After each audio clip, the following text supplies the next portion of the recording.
Bonjour, bonjour, au nom de Jésus, je nous salue et je nous souhaite la bienvenue dans ce culte matinal. Nous allons prendre notre instant de parole qui est sur le thème la puissance des mains élevées. La puissance des mains élevées. Amen. La puissance des mains élevées. Nous allons voir aujourd'hui ce que la Bible dit au sujet des mains élevées. Devons-nous lever nos mains ou devons-nous, oui, si vous voulez, est-ce que en tant qu'enfant de Dieu, c'est biblique de lever ses mains? Si oui, qu'est-ce que ça signifie? Le fait de lever ses mains signifie quoi, spirituellement parlant? Est-ce qu'il y aura un certain bénéfice derrière cette action? Amen. C'est de ça que nous parlons ce matin. La puissance des mains levées. Ouvrons notre Bible dans Exode chapitre 14. Je commence par Exode. Nous allons voir à la lumière de beaucoup d'écritures aujourd'hui que les mains levées est tout un mystère. Exode 14, verset 21. Il dit là-bas,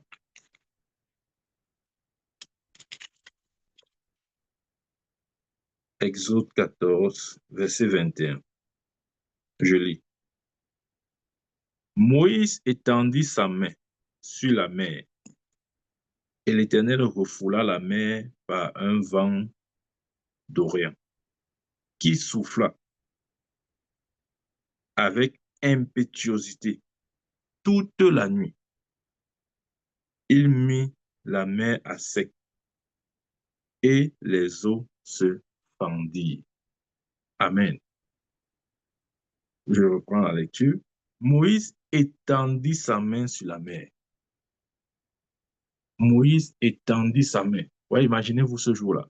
Moïse, il a juste levé la main comme ça, vers la mer. Moïse étendit sa main sur la mer.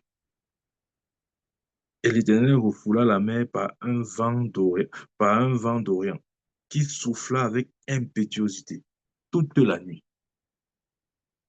Ça veut dire, lorsque Moïse a élevé ses mains, un vent d'Orient a soufflé sur la mer, pas pendant 30 minutes, pas pendant 1 heure, toute la nuit.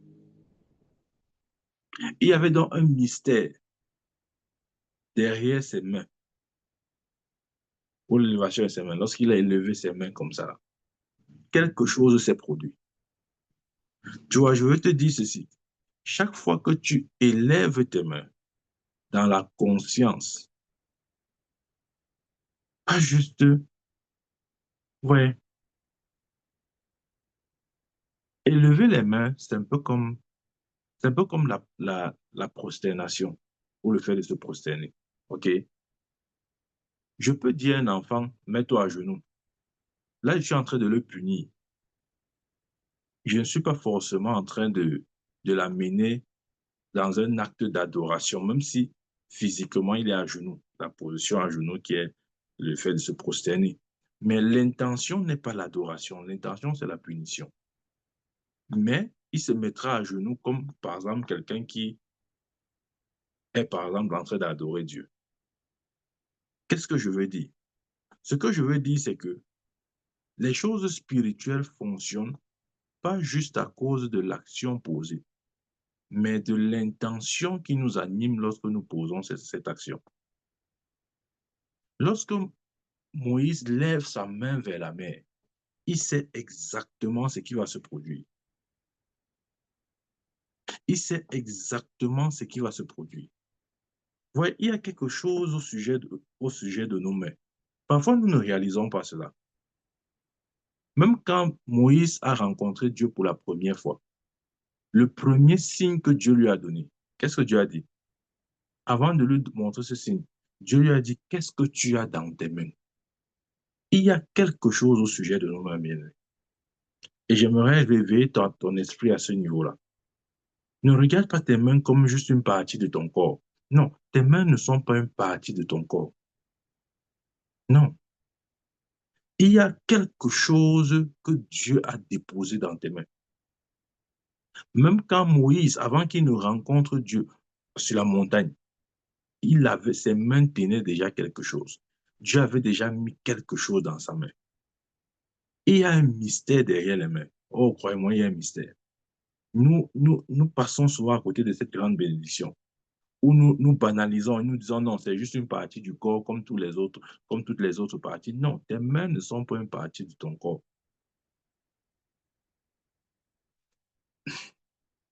Comment il va expliquer ça? Nos mains sont, nos mains sont comme des terminaux de la puissance de Dieu. C'est-à-dire, je vais prendre un exemple. Quand nous sommes dans une maison et qu'on a besoin de l'électricité, oui, bien sûr, le courant est dans le mur, mais où exactement nous allons chercher le courant? Nous n'allons pas chercher le courant n'importe où sur le mur, non. Il y a un endroit bien particulier, il y a un endroit bien précis qu'on peut trouver, où on peut trouver le courant. C'est où? C'est au niveau de la prise. Ça veut dire que si tu veux l'électricité, commence à chercher les prises. Parce que c'est là, le terminal est à ce niveau-là.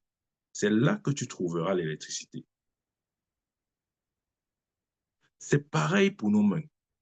Nos mains, c'est une partie, nos mains sont une partie, comment dire, totalement, j'ai envie de dire, détachée de l'ensemble de, de notre corps. Regardez ce que Jésus dit. Il dit, voici les signes qui accompagneront ceux qui auront cru. En mon nom, ils imposeront les mains aux malades et les malades seront guéris. Parce que nos mains sont des terminaux de la puissance. Ça veut dire que la puissance de Dieu, c'est vrai, l'Esprit de Dieu en nous, sa puissance est en nous. Mais nous devons reconnaître que sa puissance sort dans notre corps, essentiellement ou principalement par le moyen de nos mains. Je crois que je dois encore redire cette partie. Et pendant que je dis cette phrase-ci, que ton esprit saisisse cette vérité. La puissance du Saint-Esprit qui est en nous, nous l'avons, n'est-ce pas?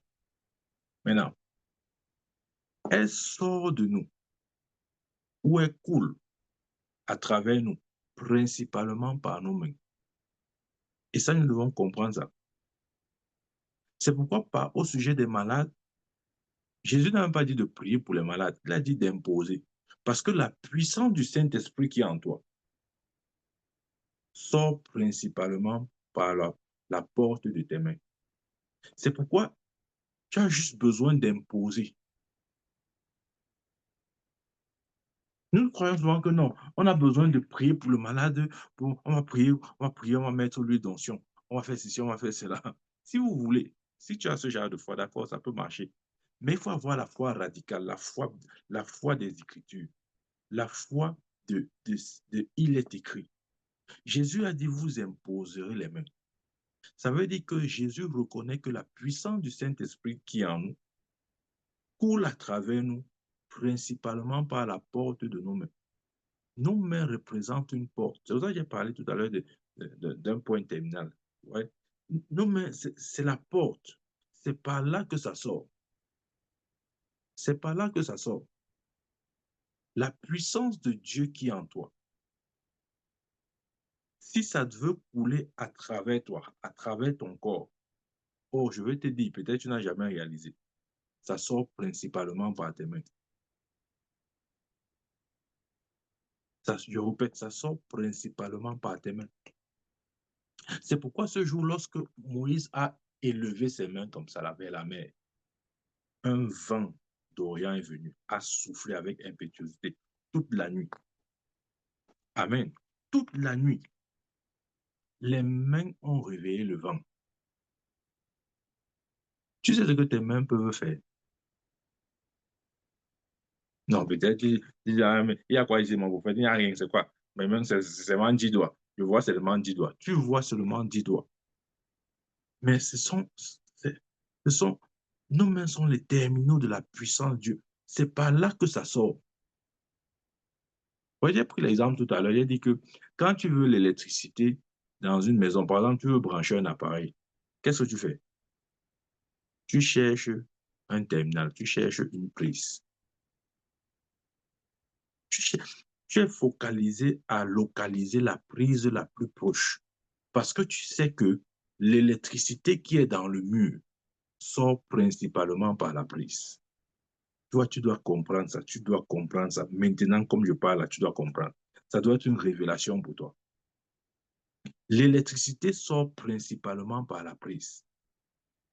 La puissance du Saint-Esprit qui est en toi sort principalement par tes mains. Tu vois, au début, j'ai dit ceci. Je peux dire à un enfant, mets-toi à genoux. Il prend la position prosternée, mais je suis en train de le punir. L'intention n'est pas de l'amener, par exemple, dans un acte d'adoration. Mais quelqu'un qui adore Dieu se mettra aussi à genoux. La différence, c'est quoi? C'est que la première action est motivée par un esprit de punition, alors que la deuxième action, c'est un acte d'adoration. Ce que je veux dire, c'est que l'intention qui t'anime quand tu fais quelque chose détermine le résultat. Quand Moïse a levé sa main ce jour, il savait ce qui se préparait, ou bien il savait ce qui allait venir, parce qu'il avait déjà eu cette expérience. Dieu lui avait dit un jour, jette ton bâton. Non, la rencontre, sa première rencontre avec Dieu dans le buisson Adam, Dieu lui a dit, qu'est-ce que tu as dans ta main? Il a dit, j'ai le bâton. Il a dit, jette ton bâton. Parce que Dieu voulait lui montrer que tes mains représentent un point de contact suffisant pour l'expression de la puissance de Dieu. C'est vrai. Je dis, la puissance du Saint-Esprit qui est en toi sort principalement par le moyen de tes mains. Je vais t'amener doucement dans cet enseignement. Regardez ce que Paul dit. 1 Timothée chapitre 2, verset 8. 1 Timothée 2, 8. Il dit ceci, je vais lire. Je veux donc que les hommes prient en tout lieu, en élevant les mains pures, sans colère ni mauvaise pensée. Il veut que les hommes prient comment? En élevant les mains. Ça veut dire que Paul reconnaît qu'il y a une grâce plus grande lorsque quelqu'un prie en élevant les mains. Et Moïse a expérimenté ça. Lorsqu'il a élevé ses mains vers la mer, un vent d'Orient a soufflé toute la nuit avec impétuosité. Amen.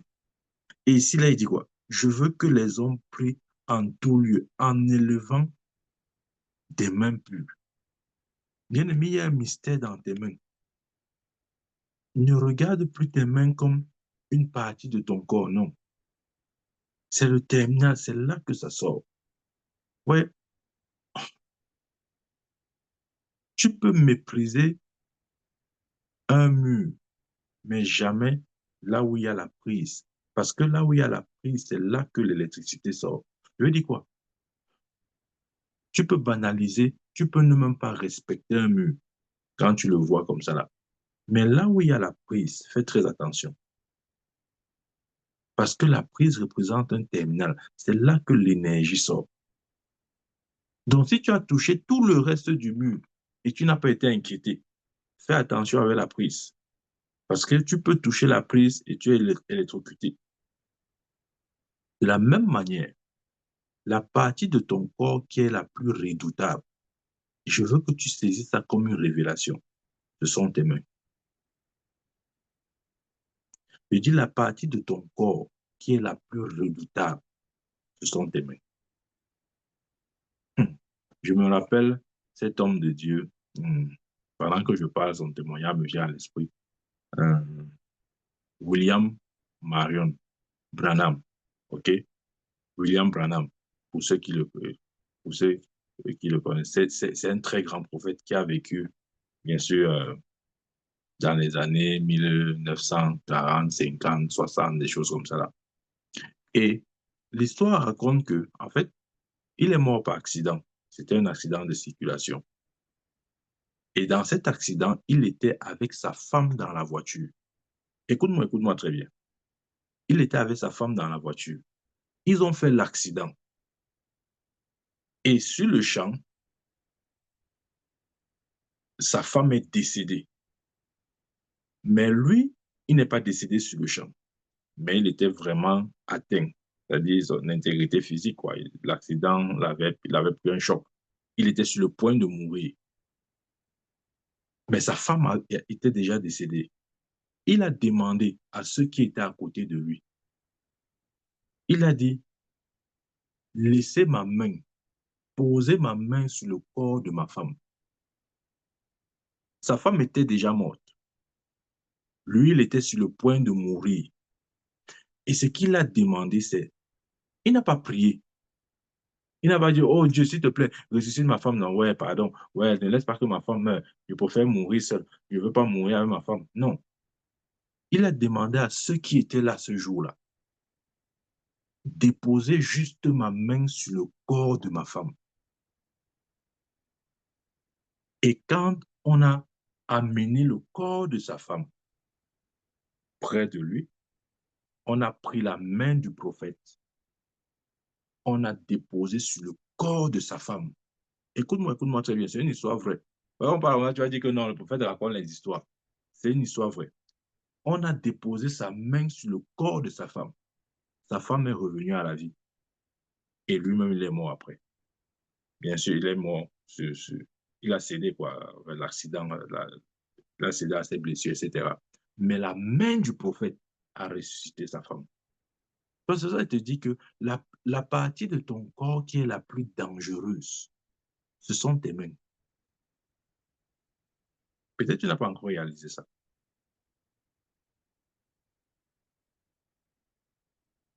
Mais le jour où tu sauras que c'est le terminal, c'est la porte de sortie principale de la puissance de Dieu qui est dans ton corps.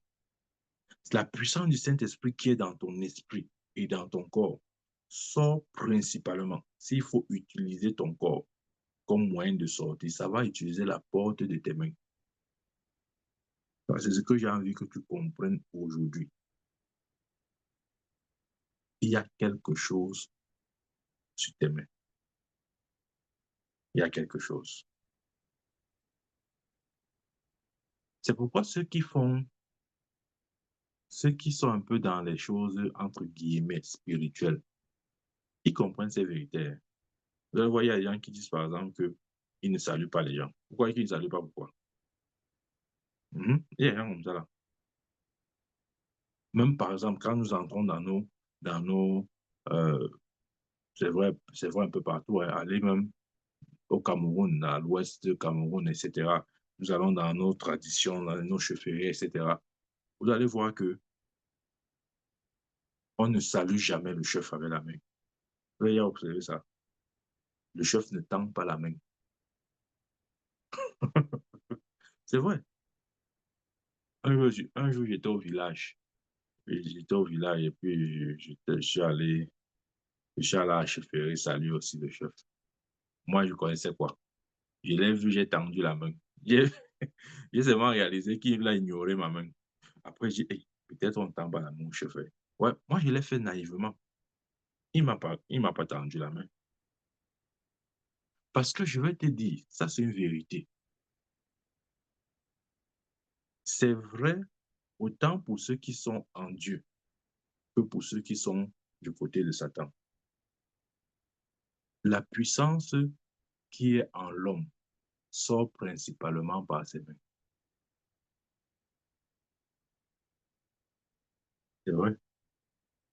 Ça sort principalement par les mains.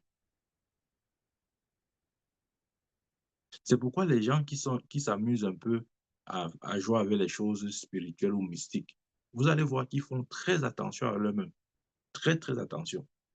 Des fois, pour avoir le poignet, pour serrer leurs mains là, non, mais ça, c'est pas possible. C'est pas donné. Ça sera très compliqué parce qu'ils savent que c'est par là, c'est la porte. C'est le terminal, c'est par là que ça sort. Et la Bible dit, je bénirai l'œuvre de tes mains.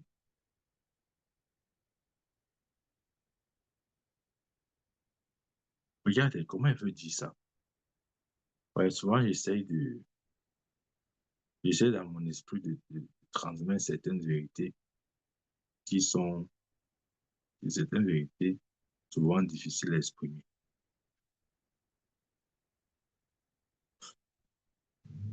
ce que Dieu fait, la main est comme interface ou bien porte ou portail entre, entre le monde visible et le monde invisible.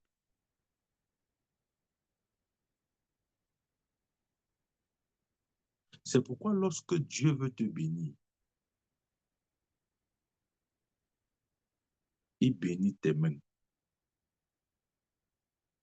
Parce qu'il sait que si tes mains sont bénies, tout ce que tu touches est automatiquement béni. Parce que la porte de sortie, c'est ça. Amen. Nous devons... Timothée a dit, attendez, revenons un peu dans l'instruction de, de, de Paul à Timothée. Là. 1 Timothée chapitre 2, verset 8. Il a dit, je veux donc que les hommes prient en tout lieu, en élevant les mains pures. Il n'a pas juste dit, je veux que les gens prient. Non, priez, priez, frère, priez. Non, il n'a pas dit prier. Il a dit prier en élevant les mains. Je vais te dire maintenant ceci. Tu as certainement expérimenté ça. Et tu n'as pas compris pourquoi c'est comme ça là. En fait, ce que je m'apprête à te dire, c'est quelque chose que tu as certainement expérimenté, que tu expérimentes même, mais tu ne t'es jamais posé la question de savoir pourquoi c'est comme ça. Regarde, quand tu es dans la communion avec le Seigneur, soit dans la prière ou dans un moment d'adoration, disons ça comme ça là, tu peux chanter un cantique à Dieu. Quel cantique, par exemple, je peux chanter gloire, gloire, gloire à l'agneau. Gloire, gloire, gloire à l'agneau. Tu vois, tu peux chanter comme ça, c'est bien. Mais je suis sûr que si tu fais comme ça là, gloire, à l'instant où tu lèves tes mains, je vais te dire, il y a les actions qui connectent tout ton être à ce que tu fais. Regarde, attends, je vais t'expliquer la partie ici. Quand, par exemple, si tu pries, ok, revenons un peu sur la prière, tu peux être en train de prier dans ta chambre. Tu es en train de marcher, tu te balades un peu, tu pries en marchant, tu pries en marchant, ok, c'est bien.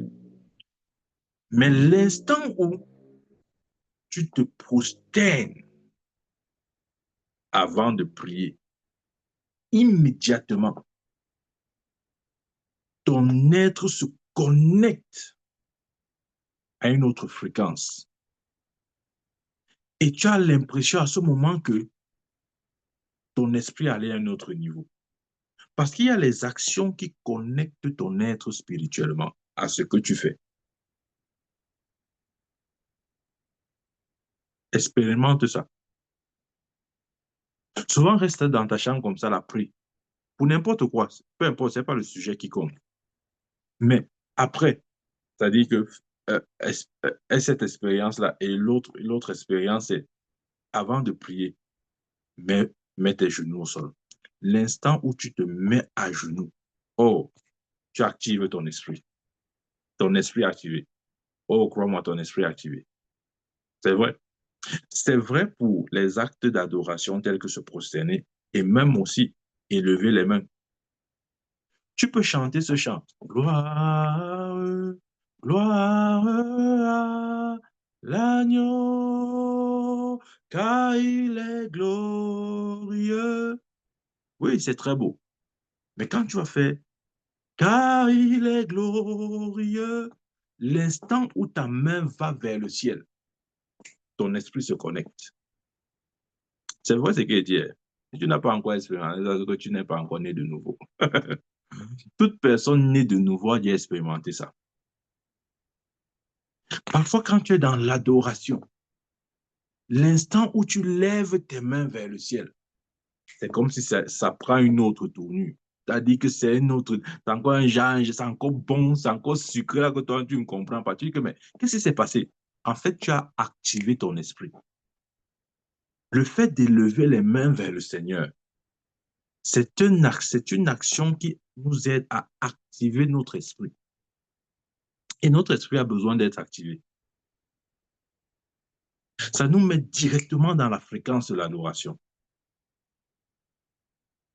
Bien aimé, des fois, tu peux chanter comme ça. Gloire, gloire. Mais pendant que tu chantes avec les mains baissées, quelque part au fond de ta tête, il y a tes problèmes. Tu es en train de penser que non, le bailleur va me chasser. Oh, on m'a donné une mise à pied au travail. Je vais faire comment? Mon enfant n'a même pas l'école. Mon enfant est malade. Pendant que tu chantes de cette manière, il y a tellement de choses qui se passent en même temps dans ta tête. Mais je veux te dire, c'est parce que tu n'as pas activé ton esprit. Il y a des actions qui activent ton esprit. Parce que chanter, chanter, gloire, gloire à l'agneau. Pendant que tu chantes comme ça, tu vois la lettre de licenciement qui est sur ta table, on t'a servi au travail. Tu vois comment ton bailleur t'attend avec son loyer. Tu vois tes problèmes en même temps. Mais l'instant où tu lèves les mains vers le ciel, car il est glorieux, tous tes problèmes disparaissent. C'est-à-dire, c'est comme s'ils sont consumés par le feu. Et ton esprit entre dans la profondeur de l'adoration. Ton esprit activé. Tu peux maintenant rester dans la communion avec Dieu. Tu vois? Ça, c'est un secret. Et Satan ne veut pas ça. Bien aimé, des fois, il ne faut pas juste prier. Il a dit, j'encourage que disons encore ça. Des fois, regardez, hein, soyons des pratiquants de la Bible. Quand tu fais quelque chose, dis-toi, est-ce que j'ai fait comme la Bible a dit? Si ce n'est pas comme la Bible a dit, recommence. Tu commences ce qu'elle dit bien aimé. Nous devons faire comme la Bible dit. Si ce n'est pas comme la Bible a dit, si tu sens que tu as manqué quelque chose ou tu n'as pas ajouté quelque chose, ajoute la chose là. Parce que c'est justement la dernière chose que tu n'as pas ajoutée là qui fait que la sauce n'a pas de goût. Amen. Regardez ce qu'il dit. Je veux donc que les hommes prient en tout lieu. Peut-être tu pries, tu as l'habitude de prier. Mais maintenant, ajoute cet élément. En élevant des mains pures. Commence à prier aujourd'hui en élevant les mains vers le Seigneur.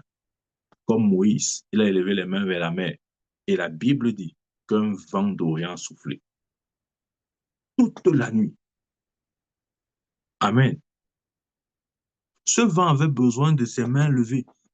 Bien aimé, il y a des choses qui ne se produiront pas jusqu'à ce que, à notre prière, nous, nous, nous, nous associons l'action correspondante. Des fois, ce n'est pas juste de prier, non. Regardez ici, là. Il ne demande pas juste de prier. Il dit prier, mais en élevant les mains. Donc, prier en ajoutant à la prière une action prophétique. Et les actions prophétiques, dans ce sens, ces actions ont pour but d'activer notre esprit. J'ai dit, il y a des choses qui activent notre esprit. Par exemple, lorsque de manière consciente et sachant ce que tu fais, tu pries en élevant les mains vers le Seigneur, ou bien tu adores Dieu en élevant les mains vers le ciel. Ça active ton esprit. Ou même, peut-être si tu es en train de prier et à un moment donné, tu te mets à genoux, tu te prosternes d'abord. Ça active ton esprit. Amen. C'est vrai. Ce sont des petites choses comme ça qui nous manquent des fois. Nous ne savons pas que, ouais, il dit, ajoute à ta foi ceci, ajoute à ta foi cela. Nous devons ajouter à notre foi quelque chose. Amen. Et c'est important que chaque fois où lorsque Dieu nous reproche, ou disons, Dieu nous amène à ajouter un élément à notre foi, nous devons le faire. Ajoutons le bien-aimé. Peut-être tu as l'habitude de prier. Comment on a prier comme Paul a dit? Prie en élevant les mains. Il y a les actions qui activent l'esprit de l'homme. Il y a les actions qui activent l'esprit de l'homme. Ça, c'est mon témoignage personnel. Je peux prier comme ça, là.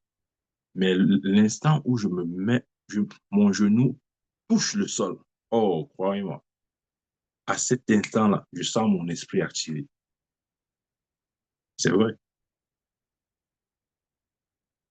Ou peut-être je suis peut-être en train d'adorer le Seigneur et de chanter des cantiques au Seigneur. Mais quand je lève les mains, je me sens emporté dans une autre dimension. Parce qu'il y a les actions qui activent l'esprit de l'homme. C'est vrai, et nous en avons besoin. Nous en avons besoin. Donc, faisons attention avec nos mains. Et ce sont les terminaux de la puissance. C'est par là que ça sort.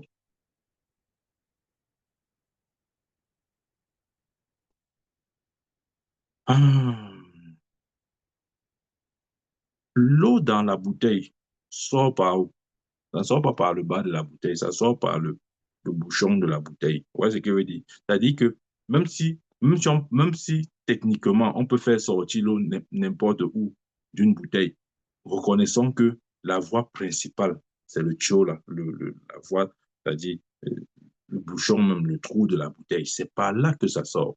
De la même manière, la puissance du Saint-Esprit qui est en nous sort principalement, s'il faut sortir par le corps, ça va sortir par tes mains. Ça va sortir par tes mains. C'est vrai, Jésus a dit, voici les signes qui accompagneront ceux qui ont cru en mon nom. Ils imposeront les mains aux malades, les malades seront guéris. Ouais, il ne nous a même pas demandé de prier parce que c'est par la main que la puissance sort. La puissance sort par la main.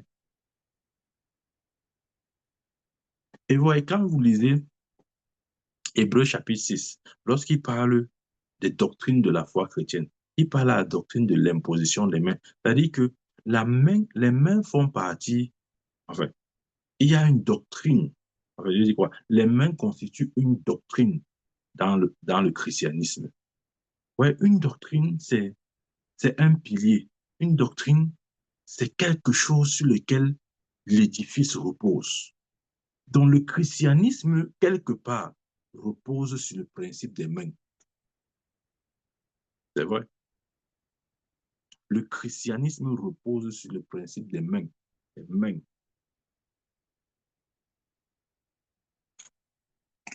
Je vais dire que le prophète n'a pas lu les versets bibliques. Il a seulement dit, attends, ouvre avec moi. Hébreux chapitre 6.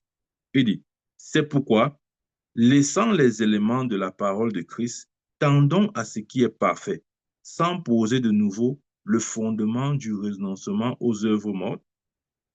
2. De la foi en Dieu. 3. De la doctrine des baptêmes. 4. De l'imposition des mains. 5. De la résurrection des morts et du jugement éternel. Vous voyez?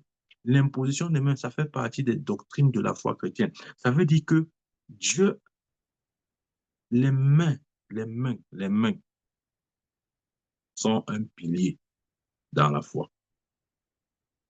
C'est ce que ça veut dire. Les mains représentent un pilier dans la foi parce que c'est par nos mains que la puissance sort. Ouais, je veux le dire encore et encore jusqu'à ce que ça devienne une révélation pour toi. Maintenant, je vais te dire ce qu'il faut faire parce que tu as dit, oui, mon prophète, ok, d'accord, ok, bon, je vais alors faire comment? Je vais te dire ce qu'il faut faire. Si tu sais que c'est par tes mains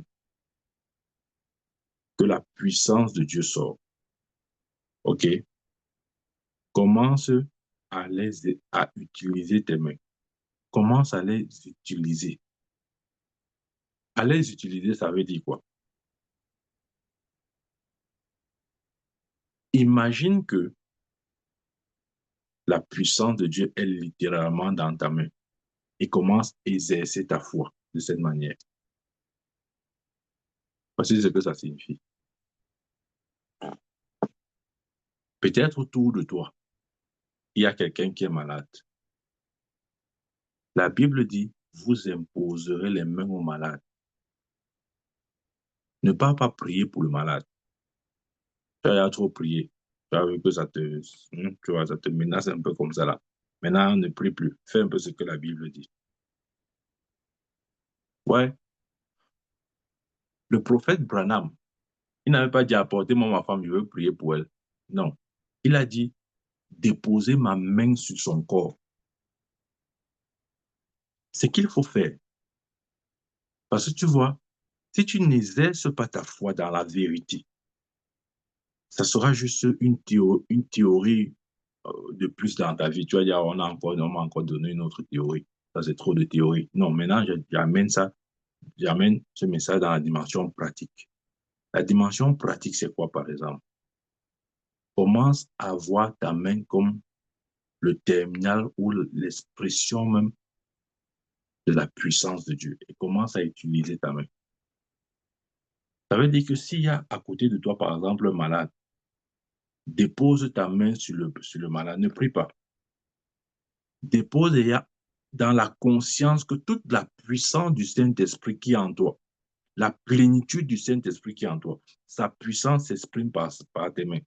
En d'autres termes, si la puissance de Dieu n'est pas disponible dans tes mains, ce n'est disponible nulle part. Tu dois avoir cette foi.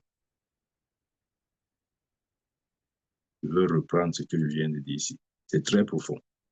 Si la puissance de Dieu qui est en toi n'est pas disponible sur tes mains, ce n'est disponible nulle part. Tu dois te concentrer, formater de cette manière, de sorte que quand tu as besoin d'une intervention, tu as besoin de l'action du Saint-Esprit, tu as besoin de la puissance de Dieu dans quelque domaine que ce soit, commence à utiliser tes mains. Je te donne encore un autre exemple. Il a dit par exemple, peut-être même tu es malade, ok? Prends ta main, mets ta main, que ce soit la main gauche ou la main droite, peu importe, sur la partie où tu sens la douleur. Ne prie pas, mets ta main. On a dit, imposeront les mains au malade. Dépose ta main dans la conscience que toute la puissance du Saint-Esprit est maintenant présente ou actionnée dans ta main. Donc, quand tu déposes, c'est la puissance que tu déposes. Maintenant, quand tu vas faire ça, je vais t'expliquer ce qui va se passer. Au début, tu peux ne rien voir, mais ne te décourage pas. Si tu insistes dans la même conscience, si tu continues d'écouter ce message-ci, si tu ne le jettes pas, parce que bientôt tu vas le jeter, tu vas attendre le prochain message, non.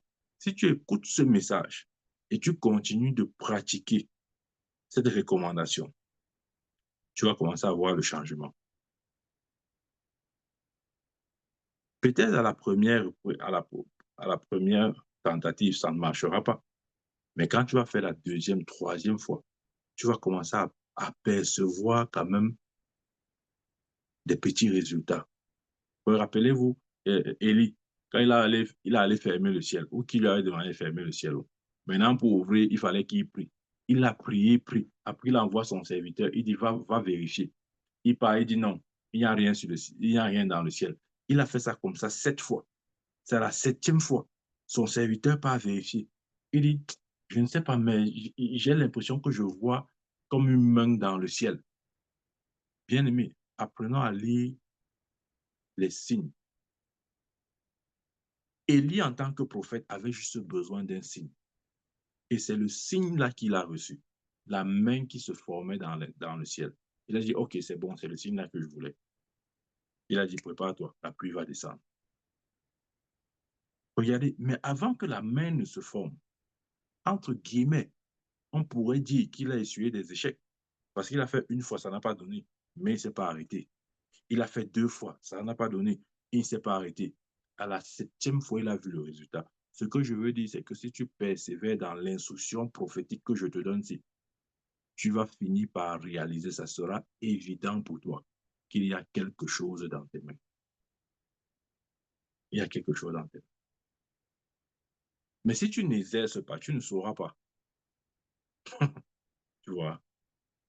Si tu ne pratiques pas, tu ne sauras pas. Tu vas tout voir que non. Il y a quoi? C'est seulement mes doigts, non? Ah, le prophète là, il est en train de dire les choses qu'il ne comprend même pas. C'est je vois les doigts, il dit qu'il y a quoi sur eux. Il n'y a rien, il n'y a rien.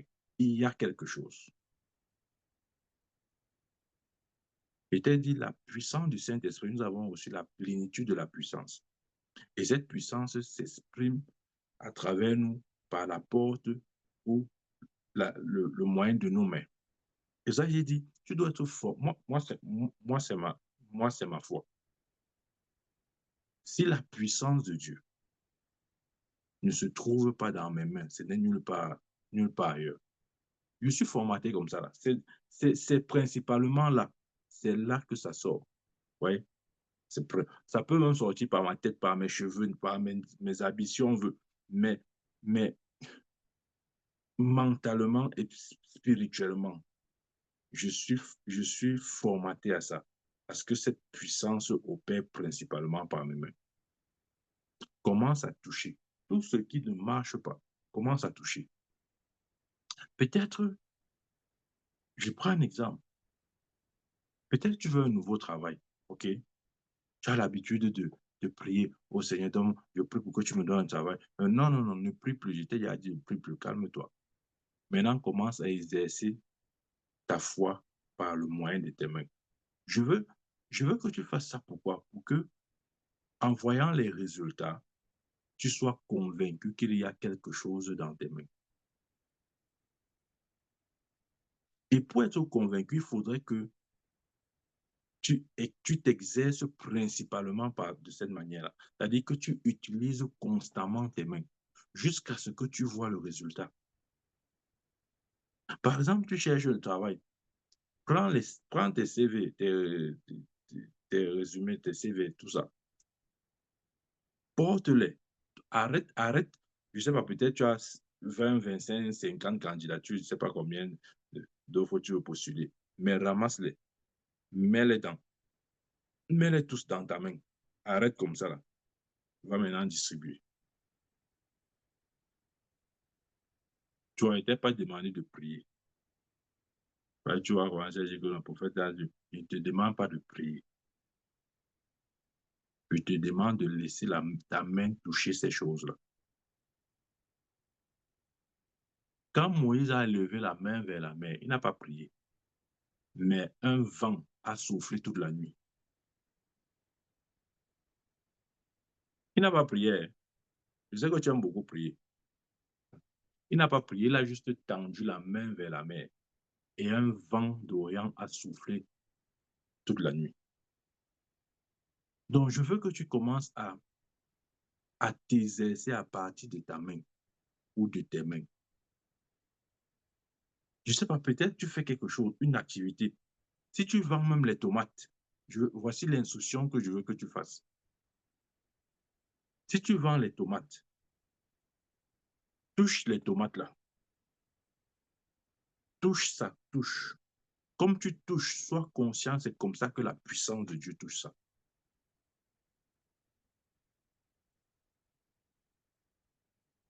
Oui, c'est vrai. Mais maintenant, on va me dire, euh, si maintenant j'ai alors un dossier en ligne, si ce n'est pas un dossier physique, si mon CV n'est pas physique, je fais comment? C'est simple.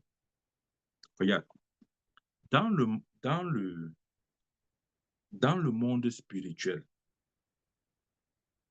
il n'y a pas de, il n'y a pas de barrière. Le monde spirituel n'a pas de barrière. La seule barrière, c'est notre incrédulité. OK? Ça veut dire que quoi? Par exemple, tu, tu as des CV que tu vas envoyer en ligne. Ouvre ton ordinateur, OK? Ouvre ton ordinateur, tu ouvres ton CV, OK? Mets tes mains comme ça devant l'écran de ton ordinateur. OK, suis bien. Ça, je parle pour ceux qui sont un peu dans le digital, tout ça. Pose tes mains comme ça devant l'écran de ton ordinateur. Il ne t'est pas demandé de prier. Oh, tu vois. Ne prie pas. Je suis en train de t'amener dans l'exercice de la foi, OK? Qui est simplement l'obéissance à l'instruction.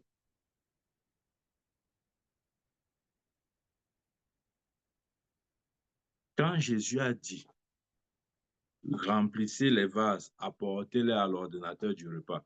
Il n'avait pas donné le sujet de prière. Il fallait seulement obéir. Tu vois. Quand Jésus a dit remplissez les vases d'eau, ce n'était pas le sujet de prière, c'était une instruction qui nécessitait simplement l'obéissance. Je ne suis pas là en train de mettre de côté la prière, non, mais je veux ouvrir tes yeux sur la réalité de qu'il y a quelque chose sur tes mains. Et pour que tu réalises que tes mains ont quelque chose, il faut que tu sois dans une disposition où tu les utilises uniquement pour que, à la fin, ce soit clair qu'il y a quelque chose dans mes mains. Parce que si je me mets à mélanger, je te dis, il faut aussi ça, il faut aussi ça. Quand il y aura le résultat, tu seras confondu. Tu ne sauras pas si c'est parce que tu as prié ou si c'est parce que vraiment il y avait quelque chose dans tes mains. Tu seras embrouillé. Voilà pourquoi je t'épargne de tout le reste. Et je te dis, concentre-toi juste sur ça. Là, quand tu vas voir le résultat, ta foi sera un peu plus, comment dire, un peu plus solide sur cette vérité-là. Commence à utiliser tes mains. Commence à le faire. Je ne t'ai pas demandé de prier. Ne prie pas. Ne prie pas. Oh. Je t'ai dit que Moïse n'avait pas prié le jour-là. Il a seulement levé ses mains vers la mer comme ça. Là. Ne prie pas. Commence à utiliser tes mains. Je veux que tu les utilises dans la conscience que ce sont des points de contact. Tes mains sont comme des terminaux. C'est-à-dire, c'est par là que ça sort. C'est par là que ça sort. La plénitude de l'Esprit, la puissance du Saint-Esprit qui est en nous, dans sa dimension infinie, sort ou coule à travers nous. S'il faut sortir par notre corps, ça utilise principalement le moyen ou le canal des mains. Voilà pourquoi je veux que tu t'exerces suffisamment. Exerce-toi hein, pour que tu vois pour que tu puisses attester de cet enseignement. Si si tu ne, si tu ne fais pas ce que j'ai en train de te dire là, peut-être tu vas croire que non. Le prophète là encore, il invente tous ces messages. Il dérange ces messages-là. Il prêche même sa tête. Non. Commence à le faire. Utilise tes mains. Comment il veut dire ça? Autant que tu peux. Multiplie les occasions. Voilà pourquoi ne laisse non plus tes mains aller n'importe où et toucher n'importe quoi. Tu vois aussi ça. Il y a aussi une contrainte. Ne crois pas que non. Le prophète a dit que mes mains sont spéciales. Bon, je vais utiliser ça maintenant. Puis, non. Quand quelque chose est sacré, quand quelque chose est sacré, il faudrait garder justement la dimension sacrée. Il ne faudrait pas vulgariser. OK? Ne laisse pas tes mains aller n'importe où, toucher n'importe quoi. Commence à les voir comme étant sanctifiés. Et je crois que c'est la partie de notre corps qui doit être perçue comme étant la plus sanctifiée ou qui doit être dans une sanctification totale. Parce que Dieu se sert de ces mains-là. Dieu se sert de nos mains. Commence à le faire bien. Tu peux l'utiliser partout. Tu peux l'utiliser partout. Partout, c'est-à-dire, partout où tu as besoin de la puissance de Dieu, de l'action de Dieu, utilise tes mains.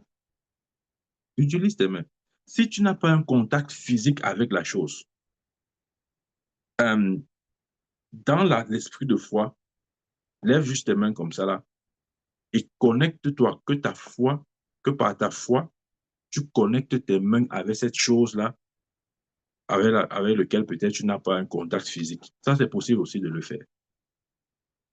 Mais je veux que ce soit clair pour toi. Qu'en marchant, tu ne regardes plus tes mains comme les mains des autres. Que tu dis, j'ai les 10 doigts. J'ai les 10 doigts. Non, tu n'as pas 10 doigts. Nos mains sont bénies. Oh, nos mains sont bénies. nos mains sont bénies. C'est pourquoi nous devons apprendre à les élever vers le ciel. Parce que lorsque nous les élevons, nous maintenons le flot de bénédiction. Lorsque nous prions en élevant les mains vers le ciel, nous maintenons cette bénédiction. C'est une façon de garder ce contact, ce flot de vie, de sorte que nos mains soient toujours sanctifiées. Bien-aimé, justement pas. Si tu creuses ce que je suis en train de te dire là, à un moment donné, toi-même, tu auras littéralement peur de tes mains. À un moment donné, ça sera tellement clair pour toi que tes mains ne t'appartiennent pas. Et ça sera clair que tes mains peuvent faire des choses inimaginables, des choses que la pensée humaine ne peut même pas soupçonner. Je vous dis la vérité. C'est possible, mais ça demande que nous soyons conscients. Jusqu'où est-ce que nous sommes conscients? C'est pourquoi je t'amène dans ces petits exercices-là. C'est pour éveiller cette conscience en toi. C'est tout.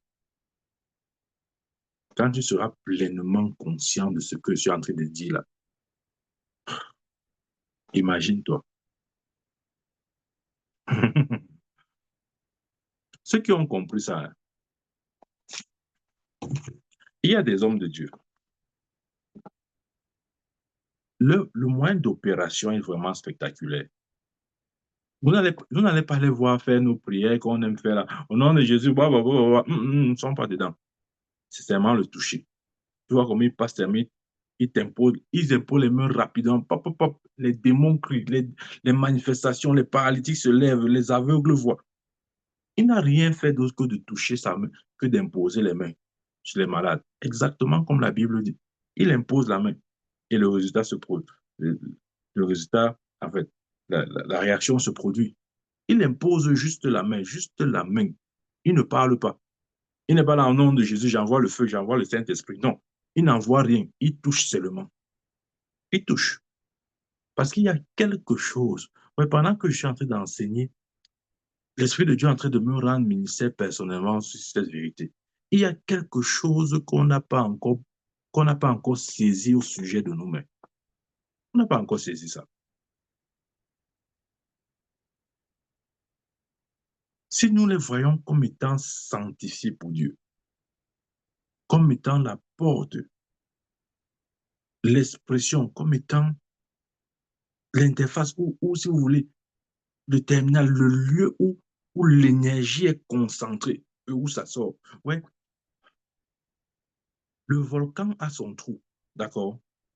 Quand un volcan, ok, est en éruption, etc., ça ne sort pas si vous voulez, les laves sortent par un orifice bien précis. Ça ne sort pas en des zones, non. Ça a un canal, ça a un tuyau, ok? Ça a un chemin que ça emprunte. Quelle que soit la force des laves, c'est obligé de suivre ce canal-là. Bien, mais je veux te dire, la puissance du Saint-Esprit qui est en toi, et je crois que c'est en toi, s'exprime ou sort de toi principalement par tes mains. C'est ce que j'essaie de te dire depuis 1 heure de temps. Mais si tu n'es pas conscient, tu ne pourras pas véritablement en jouir. Parce que dans le monde spirituel, en fait, on ne peut se réjouir de ce qu'on sait. On ne peut se réjouir que de ce qu'on sait. Si tu ne sais pas quelque chose, ça ne marchera pas. Amen. Toi, bien-aimé, j'espère que tu as compris ça. Il y a quelque chose sur tes mains. C'est vrai. Et si tu n'as pas compris jusque-là, je veux te laisser avec ce dernier verset. OK? Dans Exode 17. Exode chapitre 17, je lis à partir du verset 8. Exode chapitre 17, verset 8. Suivez.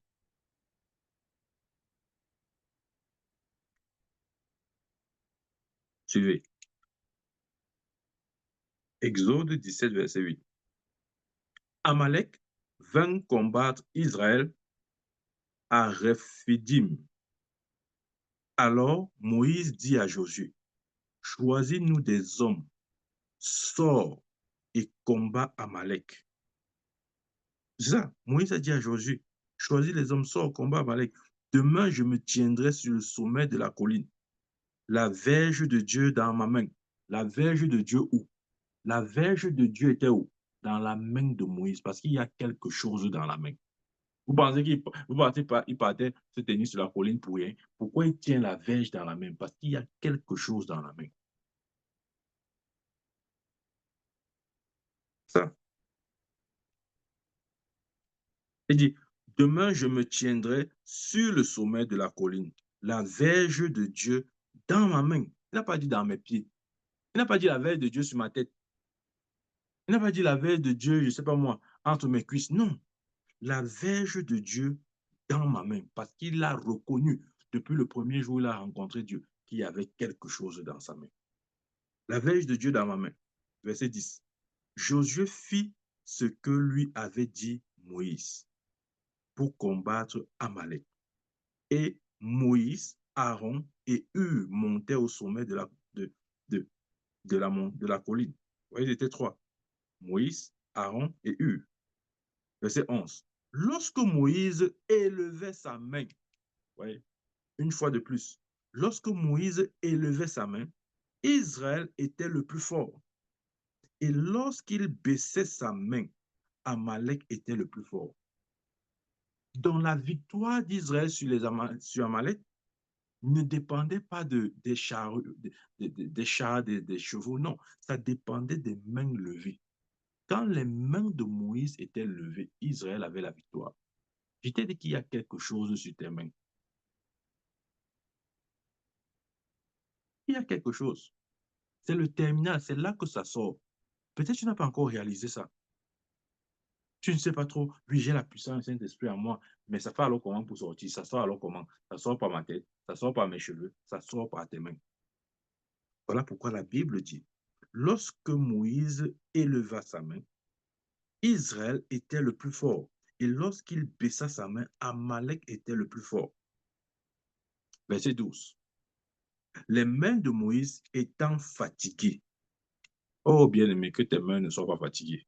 Parce que ta vie dépend de la santé de tes mains. Que tes mains ne soient pas fatiguées. Amen. OK. Nous allons parler de ça un autre jour. Les mains fatiguées, qu'est-ce que ça signifie? Les mains de Moïse étant fatiguées, il prit une pierre qu'il plaçait sous lui et il s'assit dessus. Aaron et Hur soutenaient ses mains, l'un d'un côté, l'autre de l'autre, et ses mains restaient fermes jusqu'au coucher du soleil. Ses mains restaient fermes jusqu'au coucher du soleil. Amen. Et c'est comme ça que Israël vainquit Amalek. Ses mains restaient fermes. Le secret de la victoire d'Israël sur Amalek, c'était les mains. Les mains devaient rester fermes. Tu vois, tu dois être pleinement conscient de cette vérité. J'ai dit les mains, c'est... Nos mains sont...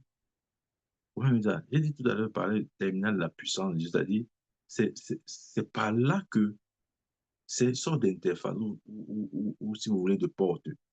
OK. Je vais donner un exemple de ce qu'il dit. Un jour, c'est quand je parle là que ça me revient à l'esprit. Un jour, il y avait un cas, bon, de son vivant, il aimait bien faire ça.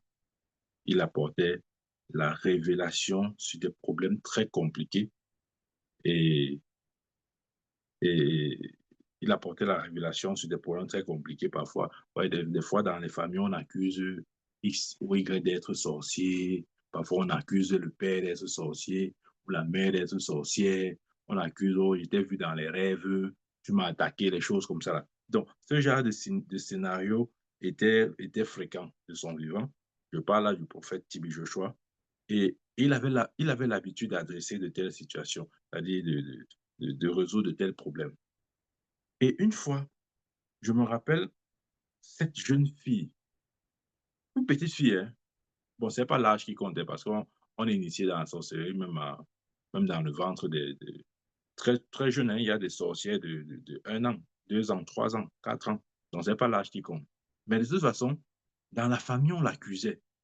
Et certains disaient non, elle est sorcière parce que je l'ai vue dans mes rêves, elle vient m'attaquer, les choses comme ça là.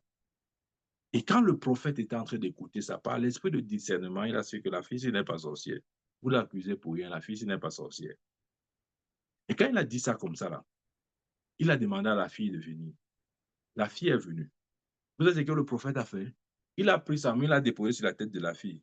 Quand il n'y a pas eu de réaction, il a dit, ah, je vous ai dit qu'elle n'est pas sorcière. Parce il y a quelque chose au sujet de nos mains bien-aimés. Il t'a dit que la puissance du Saint-Esprit sort par tes mains. C'est pas que tu ne sais pas ça. Ça, tu n'as jamais expérimenté ça. Tu n'as jamais su que c'est comme ça que ça sort. Et quand il a déposé la main sur la tête de la fille, il n'y a pas eu de manifestation. Elle dit, ah, elle n'est pas sorcière. Si elle était sorcière, les démons devaient s'agiter maintenant. Donc, c'est pour dire que soyons conscients. Et, ouais, quand je te parle, je me parle à moi-même. On doit être plus que conscient de la réalité de nos mains. Nos mains sont comme des testeurs.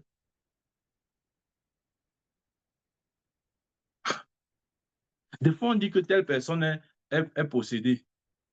Bien aimé, il est possédé ou il n'est pas possédé. Que ta main dépose ta main sur sa tête. Si tu es conscient que la puissance de Dieu est en toi et qu'elle œuvre en toi et qu'elle sort par tes mains, je te dis la vérité devant Dieu. Si cette personne est possédée et que tu déposes ta main sur cette tête-là, parce que ta main est lumière, ta main est puissance. S'il y a un esprit contraire, le démon là va se manifester. C'est vrai. Il y a quelque chose dans tes mains. Tu dois réaliser cela. Tu dois réaliser cela. C'est pourquoi je te dis encore, n'écoute pas juste ce message, tu dis, ah oui, c'était bien. Oh, c'était bien un bon message. Non, commence à pratiquer ce que je t'ai dit. En faisant ces exercices pratiques, commence à utiliser tes mains. Pour des petites choses, utilise-les. Utilise-les. Peut-être, je ne sais pas moi, ton ordinateur ne marche pas. C'est gâté. Et tu es vraiment dans le besoin. Prends ta main, pose sur ton ordinateur. Ouais, on dit que non, ça va marcher pour faire. On a dit qu'on a posé les mains aux malades. Est-ce qu'on a dit alors qu'on a posé les mains aux ordinateurs? Regardez. Le Père avait dit au sujet de Jésus quoi? Celui-ci est mon fils bien-aimé, écoutez-le. Quand il disait écoutez-le, ça veut dire que toute chose animée comme inanimée. La preuve, quand il a dit écoutez-le, ce jour-là, la nature a entendu la voix du Père. C'est pourquoi Jésus pouvait venir après dire à la tempête, tais-toi. La tempête se tait. Parce que la tempête se rappelle que le Père avait dit que celui-ci est mon fils bien-aimé, en qui j'ai mis toute mon affection. Écoutez-le. La tempête a écouté ce jour Jésus, parce que la tempête s'est rappelée que le Père avait endossé le Fils. Ce que je veux dire, c'est qu'il n'y a pas de limite dans ce que la puissance de Dieu peut faire. Si la puissance de Dieu peut ramener un mot à la vie, ça peut réparer les machines. Oui, c'est vrai. Nous ne sommes pas entraînés comme ça, dire, et le prophète là, il veut nous amener dans quoi là? Ça c'est encore la foi. Non, non, non, le gars là veut y a déranger. Quand on dit on impose les mains sur quoi? Sur l'ordinateur. Ça veut dire quoi? Bien aimer la nature, les choses animées comme inanimées ont été ordonnées pour écouter, pour nous écouter.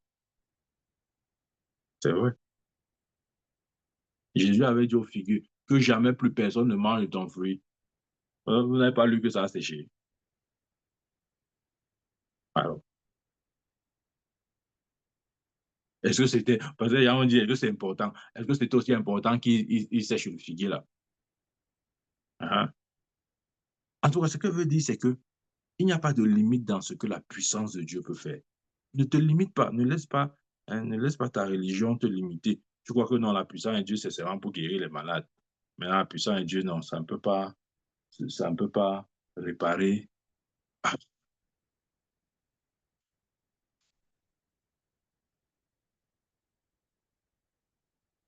je me rappelle, quand je parle comme ça, je me rappelle un témoignage que Pasteur Chris avait donné. Et il dit qu'un jour, il était en train d'enseigner sur la justice, OK? Sur la justice, la nature de Dieu, etc. Sur le fait qu'en Christ, nous sommes parfaits. Et il dit que il avait juste le souvenir de, de, de, comment dire, lorsqu'il était sur le pupitre. En fait, pendant qu'il prêchait sur le pupitre, il a oublié, écoutez bien, il a oublié son bic sur le pupitre à l'église, hein, à l'église, il a oublié. Il est retourné à la maison, dans son sac, pendant qu'il voulait, n'est-ce pas, se ressourcer encore. Il ouvre son sac, il voit qu'il n'y a pas le bic. Et dans sa mémoire, il se rappelle de la scène qu'en fait, il avait quitté le pupitre en laissant son bic sur le pupitre.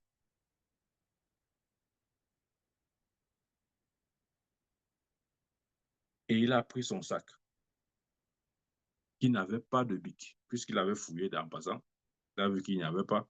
Et il se rappelle qu'il a laissé le bic sur le pupitre. Donc maintenant, tu tends tes oreilles comme ça pour dire que tu veux me dire quoi. Vas-y, alors, t'écoutes. Donc, tu veux dire que le bic l'a fait comment alors? Oui, c'est ce que c'est exactement ça.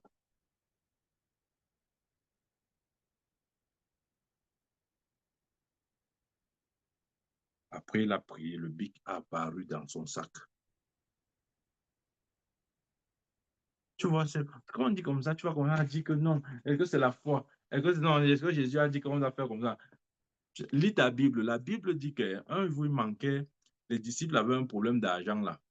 Jésus a dit, oh, va dans la mer, pêche le premier poisson que tu vas prendre.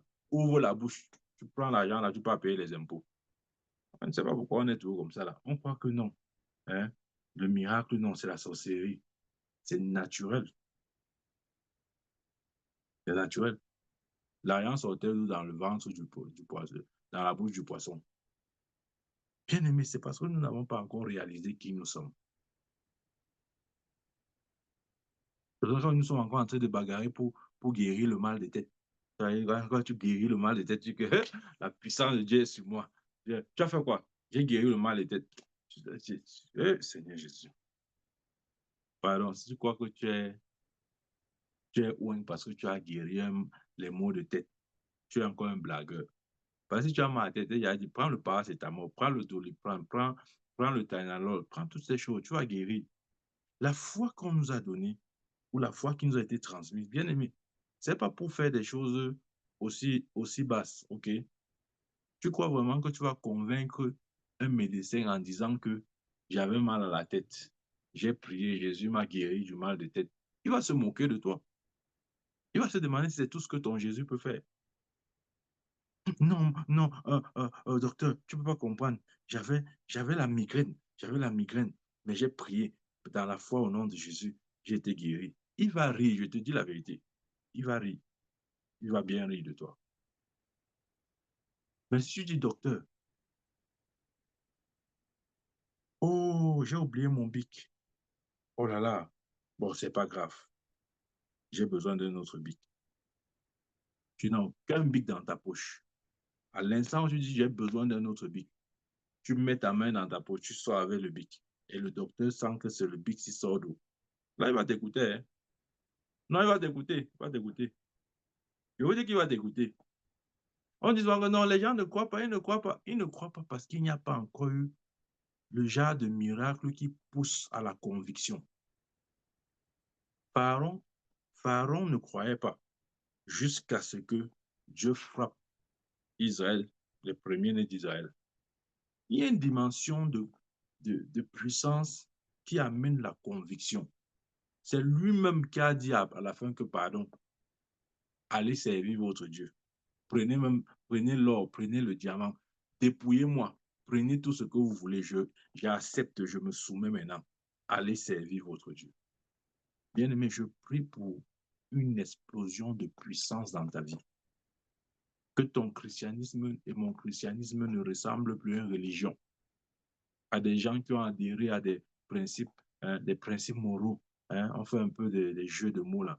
On est un peu dans la morale. Non, ce n'est pas la morale. Le christianisme, c'est la vie de Dieu. C'est la puissance. Paul pouvait dire, afin que votre foi ne soit pas enracinée sur des discours persuasifs, mais sur une démonstration d'esprit et de puissance. Ce n'est pas le bavardage. Non, ce n'est pas le bavardage. Amen. Et je prie au nom de Jésus-Christ que tes yeux soient ouverts sur cette vérité. Que l'Esprit de Dieu continue de te rendre ministère afin que tu puisses clairement voir la chose glorieuse qu'il a déposée dans tes mains. Afin que tu puisses voir tes mains différemment. Que tu puisses profiter des grâces que Dieu a déposées dans tes mains. Que la puissance de Dieu s'exprime dans une dimension extraordinaire par tes mains. La Bible dit que Dieu confirmait le message des apôtres en faisant toutes sortes de prodiges et de miracles par leurs mains. Que par tes mains, Dieu confirme maintenant ton message. Au nom de Jésus-Christ. Amen. Amen, amen.